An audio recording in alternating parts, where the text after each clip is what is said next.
Bonjour à toutes et à tous, c'est Stéphane pour la chaîne Foyer. Je vous remercie de me retrouver chez moi et donc chez vous.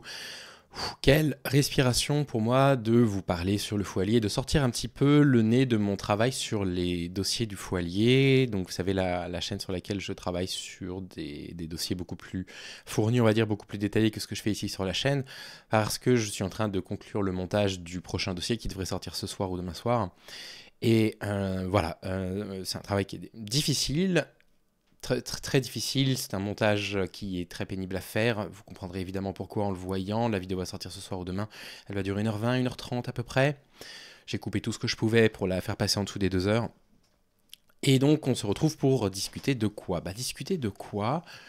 Vous avez un médecin urgentiste qui s'appelle Mathias Vargon qui a interpellé Dr Zoé et qui l'a interpellé de façon assez verte, on va dire. Donc Mathilde Panot avait expliqué que ce qui se passe là actuellement au sujet de François Bayrou, dont on sait maintenant avec certitude qu'il a couvert des faits de pédocriminalité dans un établissement catholique et qui n'a jamais été d'ailleurs contrôlé durant ces 25 dernières années, il dit: j'avoue avoir du mal à suivre la nouvelle tendance LFI contre Bayrou sur la pédocriminalité.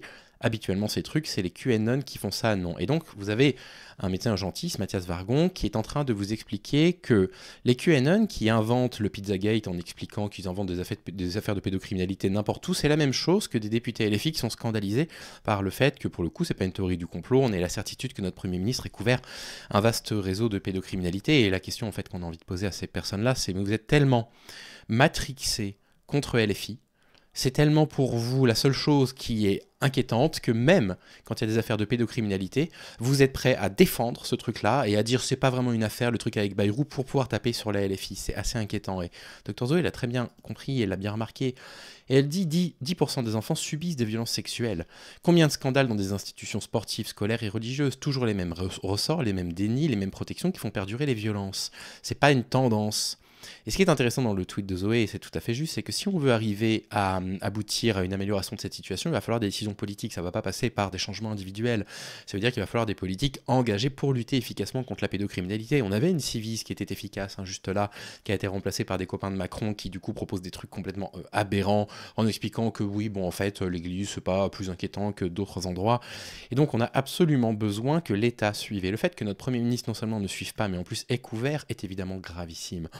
Elle ajoute: les 330 000 victimes de violences sexuelles dans les institutions de l'Église catholique selon le rapport Sauvé, ça n'est pas QAnon, ça n'est pas un fait divers, c'est un fait politique. C'est un scandale d'État, il y a plus d'une centaine de victimes. Lui, il dit que c'est une utilisation de ce fait divers. Mathias, c'est hallucinant. Il n'y a pas que l'Église catholique, le sport, la politique, les médias, le cinéma, la musique. Il s'agit toujours de gens de pouvoir qui agressent et de gens de pouvoir qui taisent et protègent les mauvaises personnes. Ce ne sont pas des faits divers, mais le produit d'un système. Dans le milieu médical aussi, les violences sexuelles pullulent et je ne doute pas que mon confrère le docteur Vargon souhaite comme moi que ça s'arrête.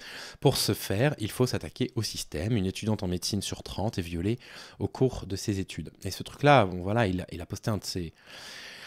Enfin, c'est-à-dire que vous avez des gens qui expliquent que c'est de la défense de la pédocriminalité. Ce qui est en train de se passer, Bayrou a couvert et donc défend les faits de pédocriminalité en France. Et lui, il dit, on est carrément en plein Trumpisme, vous voyez, il est dans un déni total, et dans un tel déni que... plutôt que de dire ce qui est absolument évident, à savoir notre Premier ministre devrait dénoncer ce type d'affaires, une centaine d'enfants, plusieurs centaines d'enfants violés dans un établissement catholique, il était au courant, il a rencontré le juge d'instruction, etc., etc. Comment est-ce possible que Mathias dise « Oh, c'est un truc de QAnon, c'est un truc de Trumpisme », sous-entendu que c'est de la théorie du complot, de bas étage, etc. C'est un cauchemar. C'est un cauchemar, ces tweets. Quelqu'un qui lui dit « Vous êtes à côté de la plaque », on parle d'un mensonge, d'inaction sur une affaire de pédocriminalité du Premier ministre. Comparez ça à la récupération politique de l'extrême droite, ignoble et raciste des faits divers, et l'indignation justifiée de LFI, c'est ridicule. Et il dit « Il y a les bons récupérateurs et les mauvais récupérateurs ». Mais c'est pas de la récupération politique ce qu'on est en train de faire. On est en train de dire « On sait politiquement, on a les preuves maintenant que... » les personnes qui nous dirigent couvrent des faits de pédocriminalité. On le sait. Et lui dit « Ah, vous faites comme l'extrême droite qui fait de la récupération raciste ». Vous avez Mia qui avait posté ça. Plus de 112 enfants qui ont subi de graves sévices avec autant de désinvolture. Politiser la dénonciation des crimes pour déplacer le débat. Vous êtes né avant la honte et elle a raison. Mais maintenant, malheureusement, la lutte contre la pédocriminalité est politisée. Il n'y a que la gauche qui lutte contre ça, exclusivement. À chaque fois que vous allez demander à des partis de droite ou d'extrême droite si ils veulent appliquer des mesures pour faire baisser la pédocriminalité, ils disent non. Ah ben non, il faut pas faire d'apprentissage du consentement dans les écoles parce que ça pédéille les enfants, ça les rend trans, etc. Ils luttent contre les outils efficaces. Et donc, il ose dire... vous êtes né avant la honte, mais comment ces gens parlent? Depuis quand LFI s'intéresse à la pédocriminalité? Je sais pas, depuis que c'est le seul parti politique qui avait dans son programme une lutte contre toutes les violences sexistes et sexuelles dans les 2 dernières présidentielles. Il dit depuis qu'on parle de Bayrou, c'est lui qui est dans vraiment une pensée complotiste. C'est donc bien une utilisation politique d'un drame qui visiblement est connu depuis 30 ans. Vraiment, ça, ces gens-là, si c'est connu depuis 30 ans, pourquoi c'est sorti il y a une semaine? Non, c'est sorti il y a une semaine parce que Mediapart a enfin réuni les preuves. Et moi, je suis assez choqué, en fait, que des médecins, c'est un médecin urgentiste qui se dit contre le terrorisme, de la bêtise et du populisme en sciences ou ailleurs, qu'un médecin aux urgences ne soit pas capable de se sentir révolté, de montrer qu'il est révolté par le fait qu'il y ait plus de 100 enfants qui subissent des sévices sexuels dans un établissement catholique et qu'il utilise ça pour démolir des militants LFI qui sont scandalisés par ça. Il n'est même pas capable de dire que c'est effectivement un scandale. Voilà.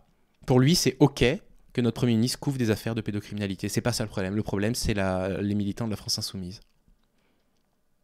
Bon. Je suis pas sûr que ça me détende réellement de parler de ça. Voilà, fallait que je vous en parle, c'est quand même dingue. La réaction des gens, même là-dessus, il y a des personnes qui arrivent quand même à détourner l'attention pour parler d'autre chose. Voilà ce que je voulais vous dire là-dessus. Allez, nous on se retrouve demain, oui samedi, absolument. Il n'y aura pas d'épisode dimanche. Et puis on se retrouve sur la chaîne de Dossier du Faux Allié dans quelques instants. Probablement, je pense que j'aurai le temps de finir le montage là dans la journée. Je tourne cet épisode, il est 12h03, j'aurai fini d'ici 3h. Voilà. Allez, à tout de suite. Salut les amis.